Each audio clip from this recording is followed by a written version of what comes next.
dünyada aynı anda yaşanan şeyler beni hep düşündürmüştür. Gezegen aynı gezegen ama yaşanan farklı dünyalar. İnsanlar kendi yarattıkları fanuslardalar.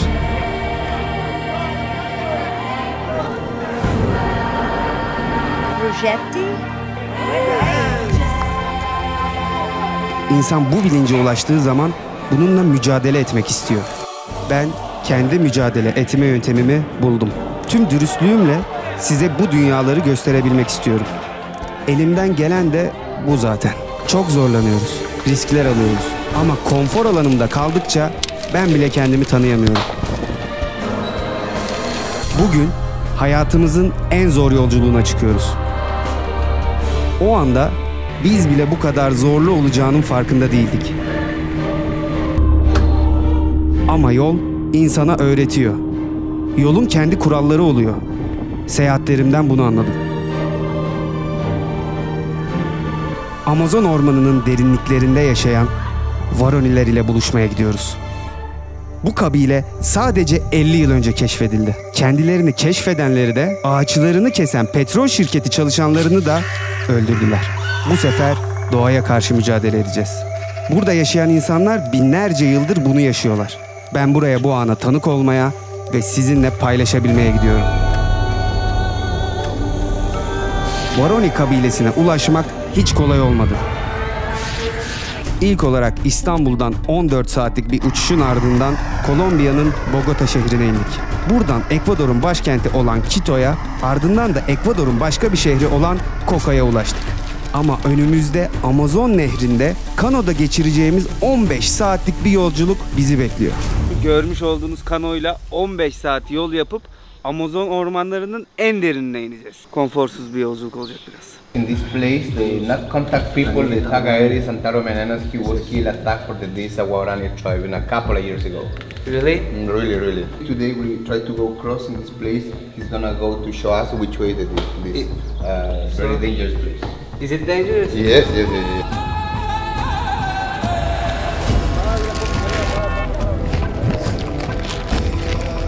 Evet, şu anda benzini yüklüyorlar. Gideceğimiz yol o kadar uzun ki bu kadar benzin götürüyoruz yanımızda. Burada tercümanımız bize birkaç yıl önce kano motoru bozulan ve karaya çıkmak zorunda kalan bir çiftin nasıl mızraklı saldırıya uğradığını anlatıyor. Bu saldırıda bir kişi ölürken eşi de nehre atlayarak kurtulmayı başarmış. Ve biz şu anda tam olarak o bölgeden geçiyoruz. Bak ben de şunu yapabiliyorum. Ya öyle kalırsın.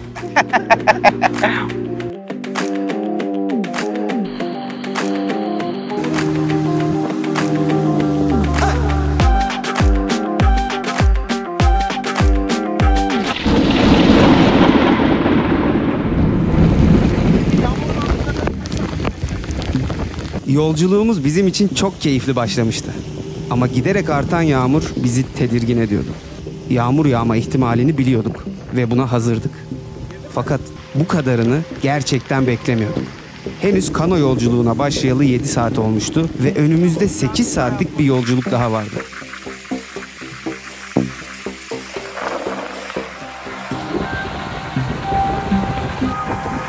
İki saattir yağmur durmadı.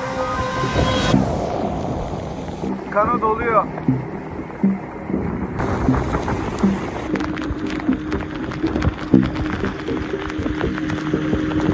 Ne kadar önlem almış olsak da maalesef aşırı derecede ıslanıyoruz ve çantalarımız su geçirmeye başlıyor. Oğlum kamera çantası. Kanonun içerisi su dolmaya başladı ve su biriktikçe dışarı boşaltmak zorundayız.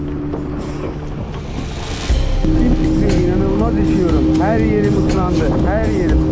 Islanmayan tek bir yerim yok. Yağmurluklarımız yetersiz kaldığı için eşyalarımızı koruyan bir brandanın altına sığınmak zorunda kaldık. Bu videoları çekmek gerçekten kolay olmuyor arkadaşlar, gördüğünüz gibi.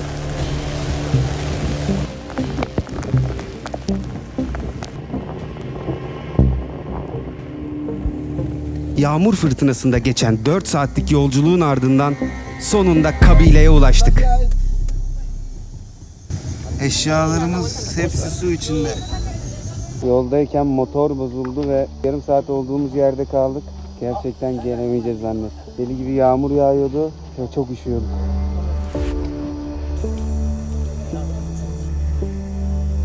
Ya bu insanlara şimdi bunu nasıl anlatılabilir bu ya?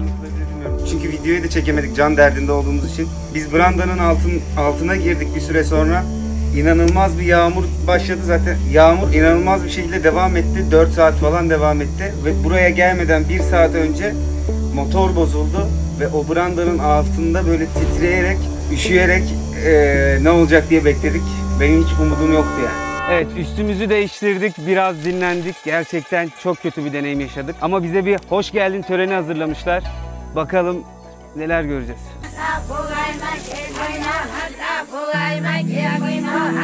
Çok zor bir yolculuk yaptığımızın farkında olan Varoni kadınları bizim için bir hoş geldiniz seremonisi hazırlamışlar. Geleneksel şarkılar ve danslarını bize gösterdiler ve ben de onlara eşlik etmeye çalıştım.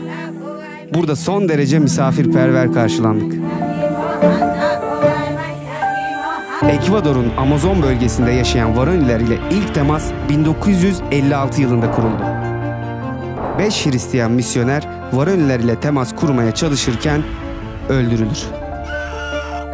Ardından sıcak temasların kurulması 1980'lerin başlarında petrol arama faaliyetleri yürüten şirketlerce gerçekleştirilir. Nó dỗ là tầm mấy nó về bọn mấy mà gần chân mình là mình ăn bữa kia bọn chân mình là chân mình là ăn mình cái này đây có cái gì này cái nào mà về cả đúng không ạ ai mà tên là bây giờ chân này bây giờ thì anh mi biết đấy này là mày uống mày cái mình cái này nhà bữa bao mà tao nói ra cái tao nói tôi bây giờ cũng cái gì nhà bữa này Varoni halkı ilk defa beyaz insan görür ve kendilerine saldıran bir hayalet olduklarını düşündükleri için beyaz insanlara saldırmaya başlarlar. Yetişkin Varoni erkekleri petrol şirketi çalışanlarını yaralayıp kaçışan diğer çalışanların peşlerine düşerken Varoni çocukları yaralı çalışanları öldürür.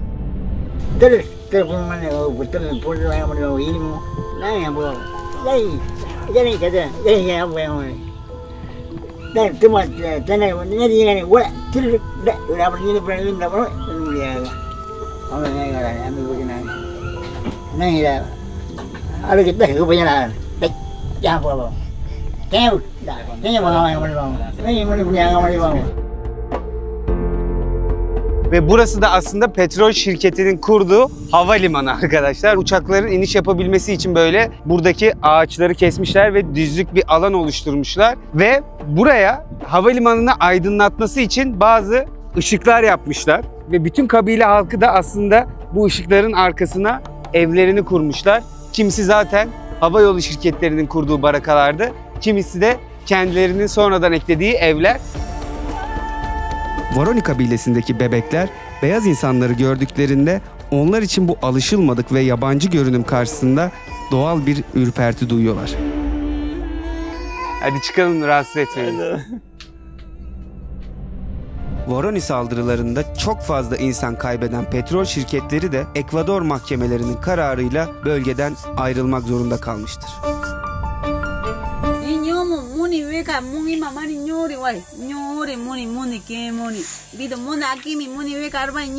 Evet, bunların geleneksel yatakları bu hamaklarmış. Bugün de bize burayı ayarlamışlar. Bu geceki yatağımız bu. Yani aslında temelde hamak.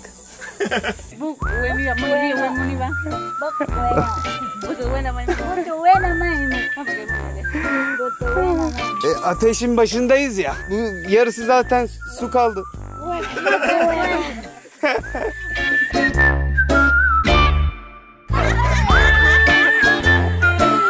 Sen kötü bir şey söyledin ama. Bunları güldürüyorsun. Kötü bir şey söyledin. Seni fındık. Seni... Sen var ya çok tehlikelisin ha. Turuncu maymunların tüylerine çok benziyor diyor. Beni muhtemelen maymun götüne benzetti, ona gülüyorlar. Sen yok musun? Hepsini bunların cebinden çıkartın. Adımı da koydu.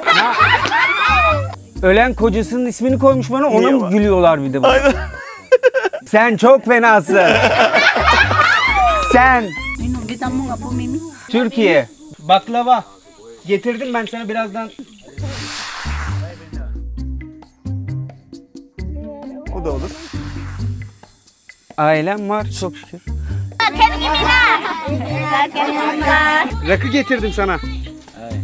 İçeceğiz bir ara yarın şerefe. Göstereceğim ben sana. Seni göreceğim birazdan. Ankara'nın bağlarında. Vareka hem kabile hayatı hem de şehir hayatı yaşayan bir insan. Aslında arada köprü olan insan. İyi geceler. Yarın rakıda buluşalım. Bugün avlanmaya çıkıyoruz. Varoniler avlanmak için çeşitli silahlar kullanırlar. Bu zehir kuara adı verilen ve dakikalar içerisinde kasları felç eden bir bileşen içerir.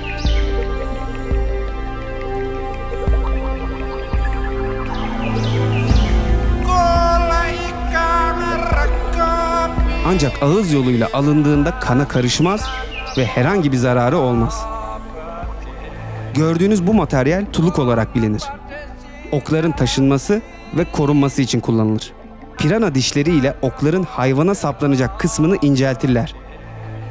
Böylelikle hayvan oku çıkarmaya çalışsa bile zehirli parça hayvanın vücudunun içerisinde kalmış olur. Okların arkasına bir pamuk yerleştirerek blowgun'dan dengeli ve hızlı atış yaparlar. Bu görmüş olduğunuz mızraksa Varonilerin domuz avında kullandıkları mahuttur. Son derece dayanıklı ve şekillendirmesi zor olan bu malzeme büyük avlar için kullanılır. Bugün avlanmaya çıkıyoruz. Varoniler geleneksel olarak avcı toplayıcı bir yaşam tarzı sürdürürler. Avlanma ve toplayıcılık yaşamlarının temel unsurlarıdır.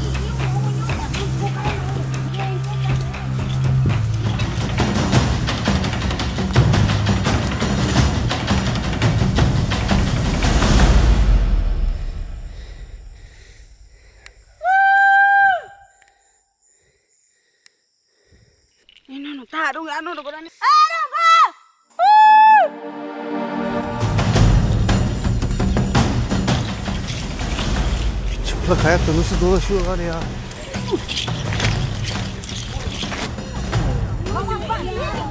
Ormanın içinde yaban domuzu gördüler. Koştur koştur arıyoruz ama henüz göremedik. Tartışıyorlar.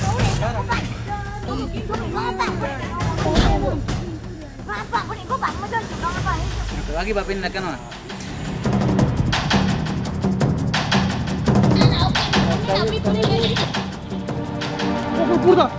Burada. Nerede? Alpi dikkat edin kendinize burada. Bir ağacın arkasına geçin.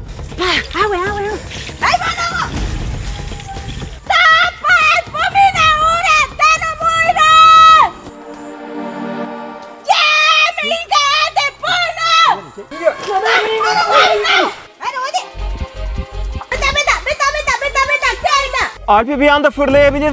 Nerede? Bilmiyorum. Burak gelirse sağ sol yapıyoruz.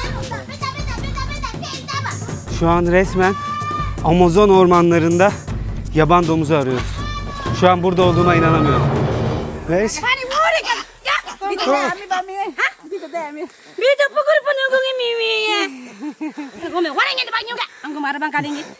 Aradığımız yaban domuzunun muhtemelen bebeği.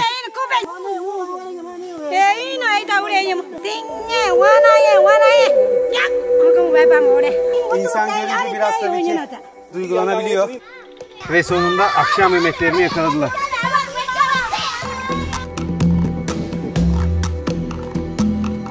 Buranın kanunu böyle. Yapacak bir şey yok. Akşam bu insanların yemek yemeye ihtiyacı var.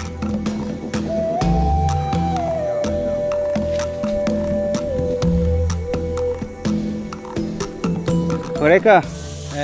Good hunting, ha? Wapun deh. Tena wam. This one? Vay. Tena wam hari. Bu mızrakla vurmuşlar. Biz o sırada biraz uzaktaydık. Yakalayamadık. Ama günün sonunda av başarılı. Şu tere bakın. Dan mulai naik, mana? Mana ukke main dah mana? Pura ini mana ada tahu tenda apa? Udah main pun. Coba. Ini. Dah. Emang kau mana tadi tu? Ye tenda. Bane, deh on punya Miami. Bane tu kogi mah. Toma butuh be butuh nerani puna on punya Miami. Bane on punya mah. Ome yogi mah. Monkey. Deh yang kita deh. Yarın da maymun avlayacağız. O biraz daha farklı olacakmış. Hadi bakalım. Hemen çözdüm lan varıncayı. Her av sonrasında heyecanla avlarını kritik bir şekilde değerlendiren Voronezh halkı, elleri boş dönmedikleri için mutluluklarını bu şekilde paylaşıyorlar.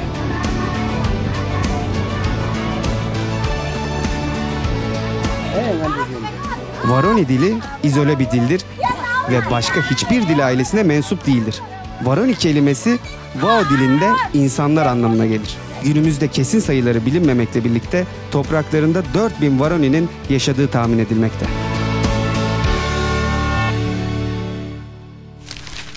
Geleneksel Voronezh kıyafetleri oldukça işlevseldir. Onlar için çıplaklık bir tabu sayılmaz. Asıl önemli olan üreme bölgelerinin korunmasıdır. Kadınlar için mahrem bölge boyunlarıdır. Boyunlarını bir haz bölgesi olarak görür ve ağaç liflerinden yaptıkları iplerle boyunlarını kapatırlar. Üreme bölgelerini ise yapraklarla koruyorlar. Anatto, tropikal bölgelere özgü achiote ağacı tohumlarından elde edilen doğal kırmızı bir boya maddesidir. Voronezh halkı bu bitki özünden elde edilen kırmızı rengi gözlerinin kenarlarına sürerler. Erkekler içinse mahrem bir bölge bulunmaz. Üreme organlarını bir ip yardımıyla bellerine bağlarlar. Bu sayede hareket ederken zorluk yaşamazlar. Voronezh kabilesi domuzu pişirirken ilk yaptıkları şey tüylerini yakmak oluyor. Yanık tüylerin kokusu oldukça keskin ve belki de hayatımda karşılaştığım en kötü kokuydu. Bu işlem için köz ateşini kullanıyorlar, ardından domuzu parçalara ayırıp bir kazana atarak kaynatıyorlar. Bu süreçte herhangi bir baharat kullanmıyorlar.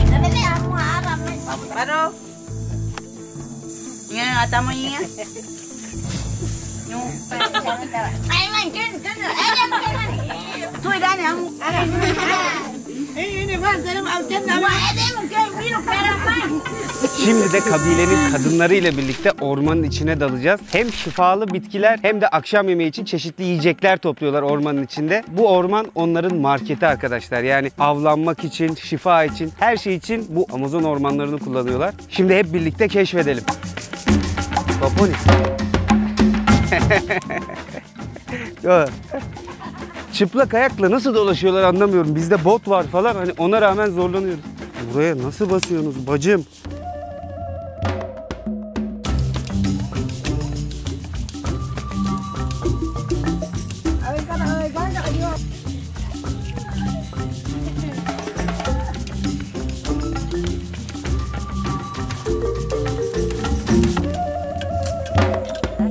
Aslında bizim için şu anda markete gelmiş gibi bir şeyler. Yani insanlar yüzyıllarca böyle yaşadı arkadaşlar. Bunu unutmayın. Ve şu anda sanki zaman yolculuğundaymışım gibi. İşte şu an süpermarkette geziniyoruz. Şöyle bitkinin etrafını kesti. Bunun ne olduğunu bilmiyorum. Öğreneceğiz. Sepete attı. Ne yapıyorsun? Bu nedir? Abla. İyi? Eminsin? Tadını neye benzeteyim? Böyle tatsız, kuru bir şey yani hakikaten. Waponi. Vaponi, vaponi. Böyle direkt emmece diyorsun. Güzel. Buna yuka diyorlarmış. Güzelliğinize her yerde önem veriyorsunuz gerçekten. Siz kadınlar. Bunu bana niye çıkarttırıyorsun acaba? Hah, Şu mu? Ne çıkarttın ha? Çıkarttık 2 saat. Aa.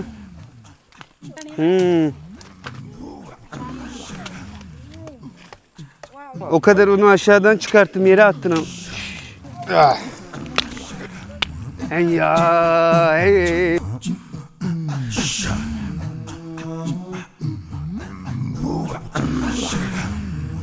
Isırdı direkt onu. Bunlar da elimizde kaldı. Kız poşeti getir.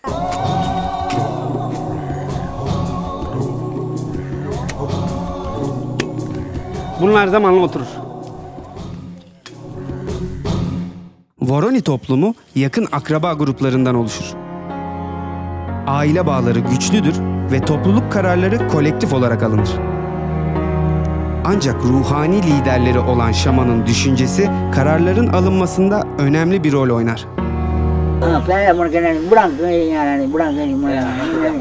Şamanların hastalıkları tedavi edebilmek, geleceği görebilmek ve hayvanların ruhlarına bağlanabilmek gibi güçleri olduğuna inanırlar. İnançlarına göre güçlü şamanlar bir jaguarın ruhuna bağlanıp rakip bir kabileye saldırabilir veya bir kartalın ruhuna bağlanıp rakip kabilelerin veya avların yerlerini görebilirler. Şu anda da şamanın bizi yönlendirdiği yere doğru avlanmaya gidiyoruz.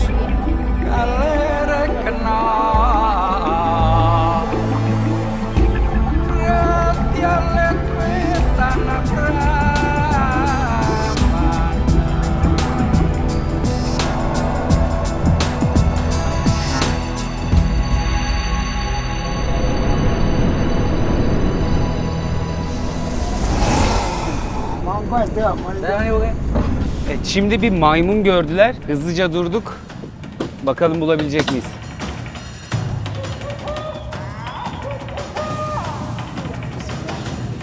Ormanın derinliklerine tekrardan giriyoruz. Bugün umut edilen şey bir maymun avlamak. Biz buradan çıkabileceğiz mi ya? Biz buradan hakikaten, elde de kameralar. Beyler, adamlar bile zorlanıyor buradan çıkarken, biz elde kameralarla.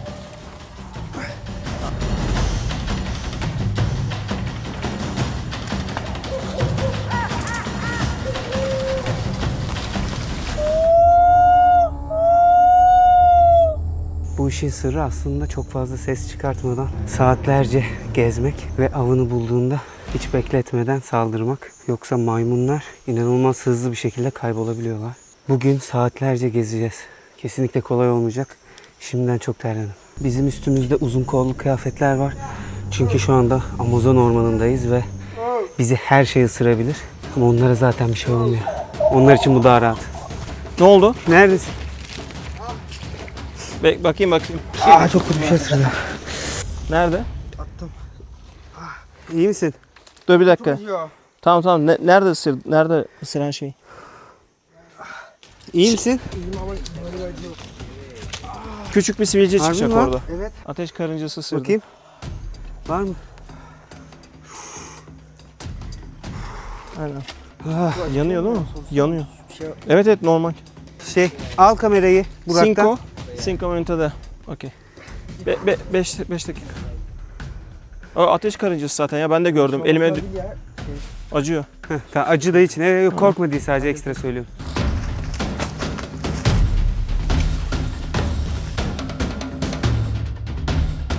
Maymun bataklığa doğru kaçtı. O yüzden peşini bıraktık. Çok yoruldum. Yanımızda su taşıyamadığımız için Vareka'ya nereden su içebileceğimizi sorduk. Ve Vareka, liana isimli bu bitkiyi keserek ormanda nasıl temiz su içebileceğimizi bize gösterdi. Suyun tadı gerçekten çok güzeldi. Karınca yediğime inanamıyorum.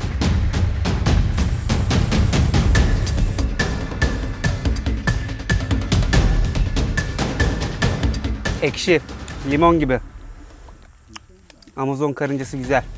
Onlar beni ısıracağına ben onları yiyorum. Gerçekten doğanın kanunu bu. Burada kaldıkça insan alışıyor. Voroni kabilesinin 2 üyesinin en büyük hayalini duyunca ben de çok heyecanlandım.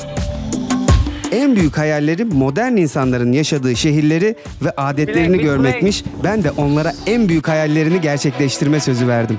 Üzerlerinden geçen büyük arılar zannettikleri uçaklara bineceğimizi ve ülkelerinin en büyük şehrine gideceğimizi söyledim. Hazır mıyız? Böyle şehirde dolaşabileceğimizi hiç zannetmiyorum. İnanılmaz korktular bence. Çok şaşkınlar.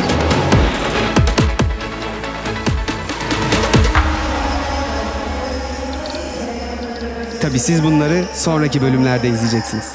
Ama şimdi avlanmaya kaldığımız yerden devam ediyoruz.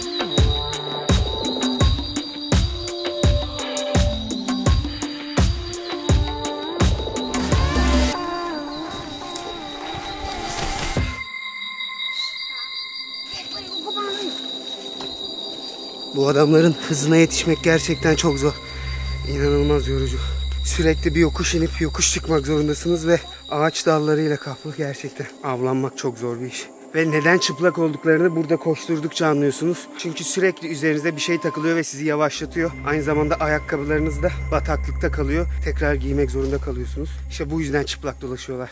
Aslında tişörtleri var yani. İsteseler giyerler. Ayrıca yağmur sürekli yağdığı için üzerlerinde ağırlık yapıyor. Sürekli böyle yerlerden geçip duruyoruz.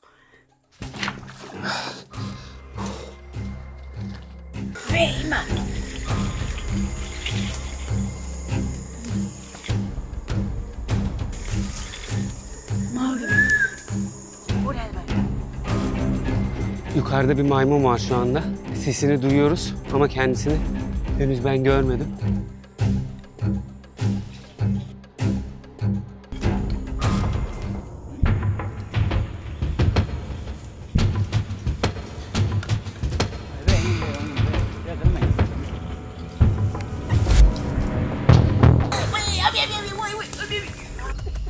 Çok yoruldum.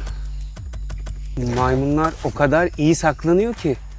Yani burada onları nasıl avlıyorlar aklım almıyor. Sürekli değişik sesler çıkartıp onlara başka hayvan taklidi yapıyorlar. Kendilerini göstersinler diye.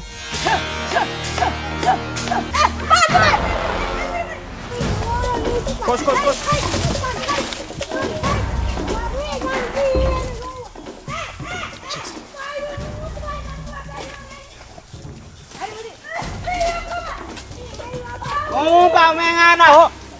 Vurdu. Vurdu. Oraya zıpladı. Vurdu mu? Bilmiyorum. Ya zıpladı ya da vurdu.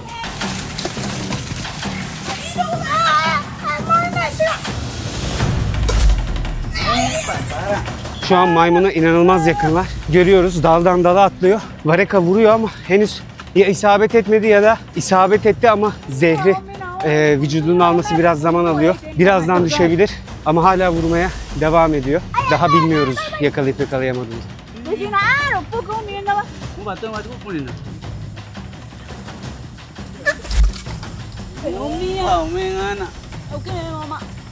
Çok yakındı, çok yakından geçti.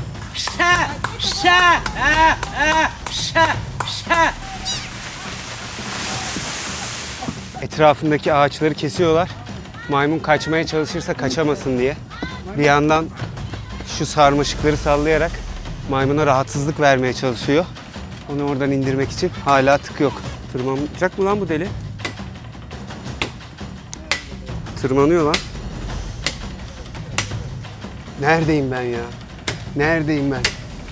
Reis kafamıza gelecek ama. Şimdi kamerayı buradaki yerli ablaya vereceğim. Kendisini vlog çekmesini isteyeceğim. Bakalım ne çekecek, çok merak ediyorum.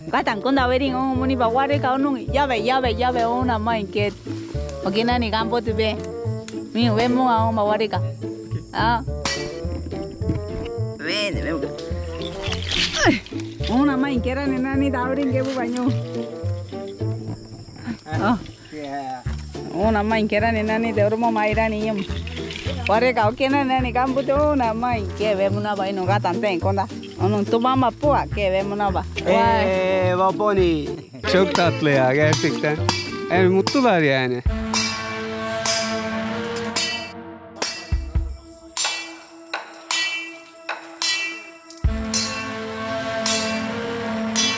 Maymuna ulaşmamız için bu ağacı kesmemiz gerekiyormuş. Bana dediler ki deneyebilir misin? Evet, şimdi de koca ağacı kesiyorlar sadece en tepedeki maymuna ulaşabilmek için. Ama aklımın almadığı bir şey var.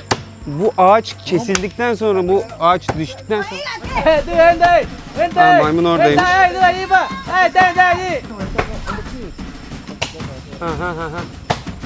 Çok uzakta maymun. Yani anlamadığım şey şuydu. Bunlar şimdi bu ağacı kestikten sonra bu ağaç böyle düşecek ve maymun kaçabilir. O yüzden hala tam olarak anlamış değilim planı. Ama şu an yaptıkları şey bu. Nasıl böyle dururken dümdüz işiyorlar mı? Dayı dururken öyle dümdüz başka yöne bakarken işedi lan. Evet duruyordu böyle işemeye başladı. Aa bak hala. Dururken öyle işiyor. Öyle düz. Oğlum çok acayip lan. Güzel rahatlık lan. Öf.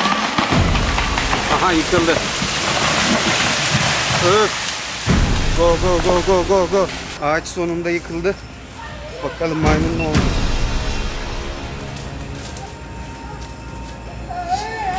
Arkanda.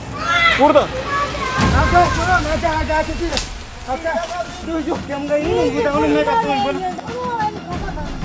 It's okay. I believe you. Vareka'ya kamera taktık şimdi. Ağaca tırmanacak çünkü az evvel ağaçtan düştü. Aynı söylediğim gibi başka bir ağacın tepesinde duruyor şu an maymun. Şimdi tırmanmaya karar verdi. Hemen sarmaşıklardan bir böyle kolye gibi bir şey hazırladılar. Onun sayesinde tırmanacak. Ayağını çek. Wow.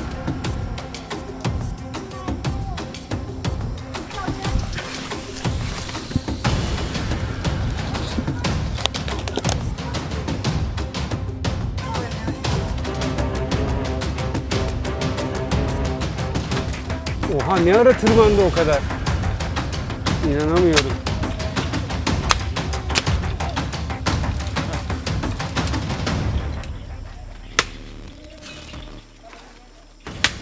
Come on Mareka. Wow. Ne ara tırmandı oğlum. İnanamıyorum ya. Gerçekten adam laps diye bir baktık ta tepeye çıkmış.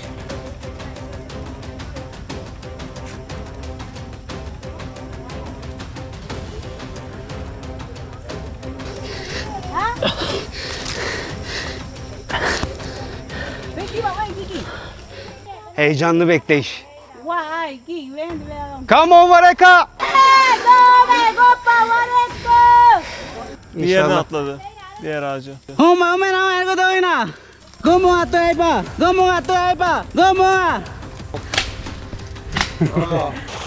Burada.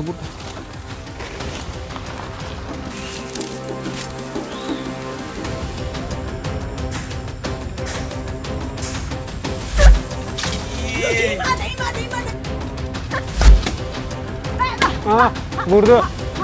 Vurdu. Vurdu.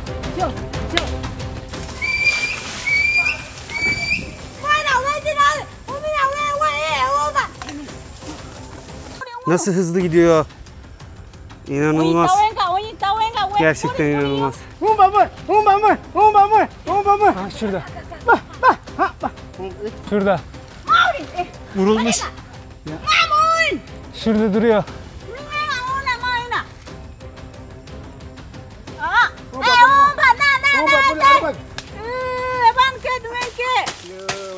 Maymun orada. Artık şansı yok. Artık şansı yok. Aha. Vurdu. Vurdu.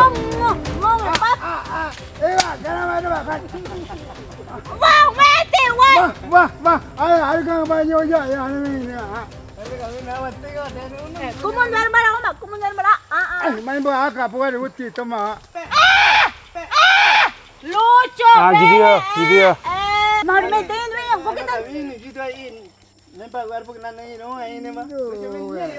Maymun vurulduğu için sersemleşiyor şu anda.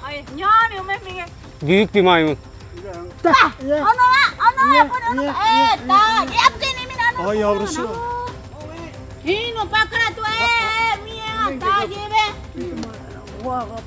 Ok hala üstünde. Aha düşüyor. Evet. Düştü.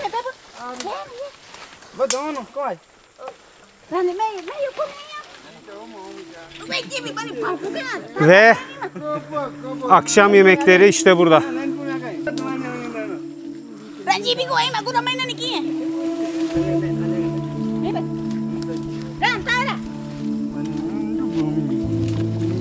Evet, buradan ok girmiş, onu gösteriyorlar. Bakın burada da bir ok var. Bacağından vurmuşlar.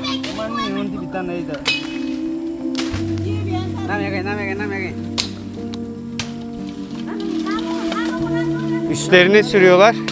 Çünkü hem şans getirdiğini düşünüyorlar, hem de gelenekleri böyle.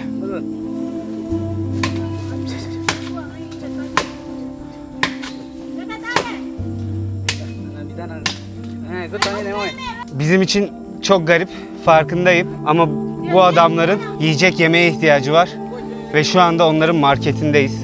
Amazon onların yemek aldıkları market ve hayatta kalmak için avlanmak zorundalar. Maymunun bir tane de yavrusu varmış. Yine o da yukarıdaydı. Şimdi yavrusunu da yakalamak istiyorlar ama onu öldürmek için değil, beslemek için. Büyüdükten sonra muhtemelen yemek için. Yakalamak hiç kolay olmadı gerçekten. Saatler, hatta dünle birlikte günler geçti. Burada gerçekten hayatta kalmak çok zor.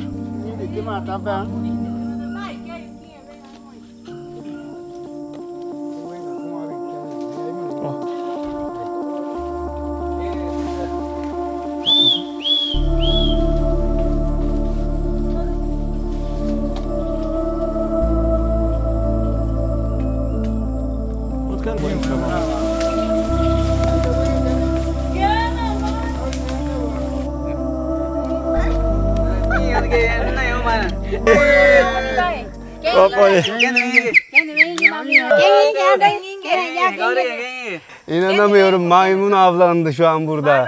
Gerçekten çok garip. Yani bana da çok garip geliyor. Eminim size de çok garip geliyor ama işte doğanın kanunu dedikleri şey bu. Ve bu insanların yemeğe ihtiyacı var. Şimdi onu kutluyorlar.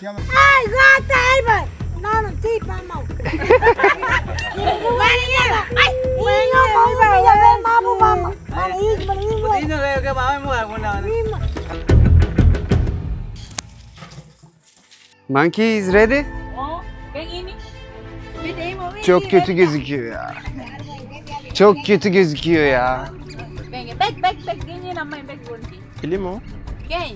Böyle direkt yiyorlar bunu ya. Ben böyle daha işlemden geçer zannetmiştim. Maymunun eli bu ya.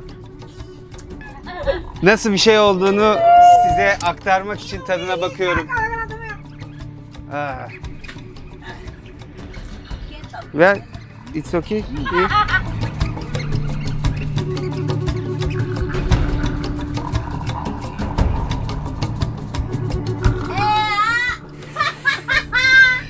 Tadı gerçekten çok kötü. Çiğneyemedim. Ben bir tadına bakabilir miyim? Oo, bayağı eli duruyor lan burada hayvanın.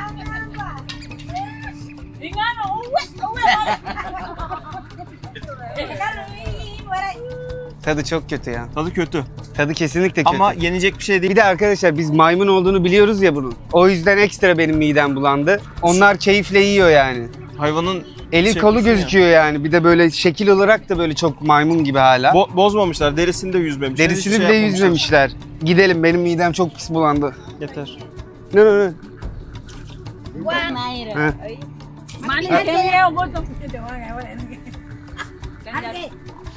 Sen de bir bak bakalım. Senin düşüncelerin neler?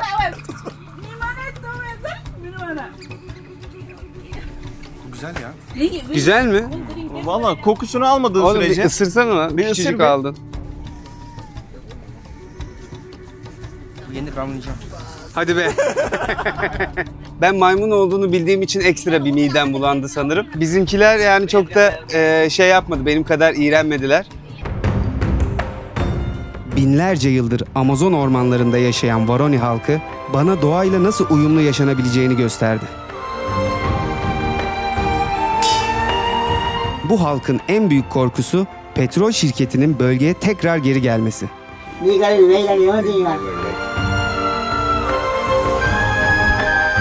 Bu durumda gerekirse güç kullanmaktan çekinmeyeceklerini de bize söylediler.